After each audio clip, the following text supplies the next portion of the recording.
नमोऽस्तु सूर्याय सहस्ररश्मये सहस्रशाखान्वितसम्भवात्मने सहस्रयोगोद्भवभावभागिने सहस्रसङ्ख्यायुगधारिणे नमः।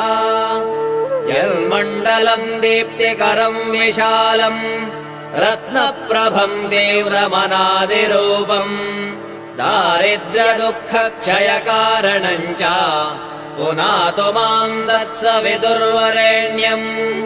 यन्मण्डलम् देवगणैः सुपूजितम् विप्रैस्तुतम् भावनमुक्तिकोविदम् तम् देवदेवम् प्रणमामि सूर्यम् पुनातु माम् तत्सवितुर्वरेण्यम्।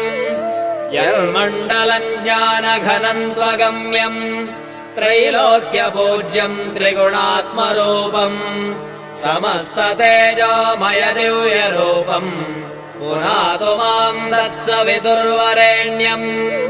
यन्मण्डलम् गूढमतिप्रबोधम् धर्मस्य वृद्धिम् कुरुते जनानाम् यत्सर्वपापक्षयकारणम् च पुनातु माम् तत्सवितुर्वरेण्यम्। यन्मण्डलम्